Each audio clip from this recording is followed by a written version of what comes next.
The Legend of Red Eagle by Tredain Dren, Archivist of Winterhold.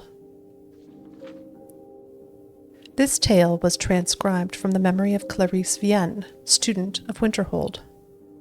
Elements of the legend suggest a date circa First Era 1030, though, as with any oral tradition, much of it is likely a later anachronism.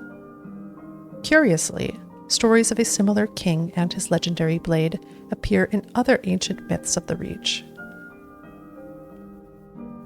Long ago, a child was born in the Sundered Hills. They named him Feolin, which means red eagle in the tongue of the Reach, for the screeching bird call that greeted his birth and the crimson blooms on the autumn hills. Thus began his legend, Reach child born under auspicious skies, his very name the color of blood. 10 kings ruled the Reach in those days, and though men were free, the people were scattered and warred amongst themselves. The augurs foresaw the boy's destiny. A warrior without peer, first and foremost Lord of the Reach, chosen to unite all under his name. Feolin grew in years and strength, and it seemed the prophecy would be fulfilled. The banner of the Red Eagle was raised along the cliffs of the Reach, and his people prospered. Then came Hestra, Empress of the South, riding to war. One by one the kings stood before her. One by one they fell aside, bending knee in imperial bargains or slaughtered on the battlefield. Her legions came at last to the Sundered Hills, and envoys were sent to bargain for their surrender. Feolin refused to yield the freedom of his people, but the elders were afraid, cast him out, and accepted the imperial yoke. Thus was stolen by the foreign invaders his land, his people, his very name.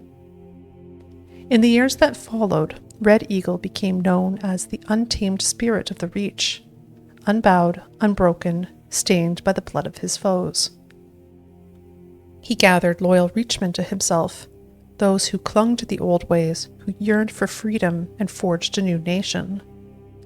Together, they fell upon the occupiers and the traitors by night, disappearing into the cliffs and caves each morn, evading capture. It was not enough. For every imperial patrol and garrison they wiped out, yet more seemed to march from the green south to replace them. One night, under a cloud-choked sky, the men of the Red Eagle warmed themselves over damp fires of smoldering moss. A huddled, shambling figure came to them, cloaked in rags, face cowled. Though his men mocked and cast stones at the stranger, Feolin sensed something and beckoned. The cowl was thrown back in the dim light, and she revealed herself to be one of the ancient and venerable hag-ravens. She offered power for a price, and a pact was made. Thus was brokered to the witch his heart, his will, his humanity.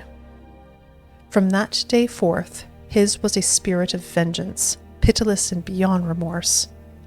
The rebels grew in strength and numbers, and none could stand against them.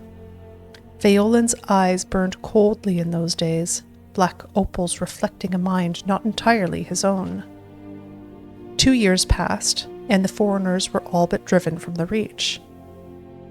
Such peace could not last, however, and a great host fell upon them, a swift army of invaders unlike any before. For a fortnight, Hestra's generals laid siege to Red Eagle's stronghold, till he himself came forth for battle alone and robed in nothing but his righteous fury.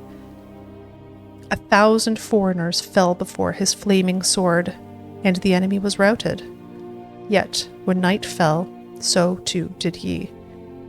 The warriors who came to him said Feolin's eyes were clear again on that final night.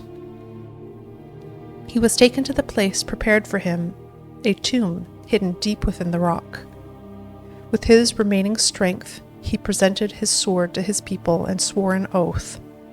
Fight on, and when at last the Reach is free, his blade should be returned, that he might rise and lead them again. Thus was given for his people his life, his dream, his sword. But when every debt is repaid in blood, these he shall reclaim once more.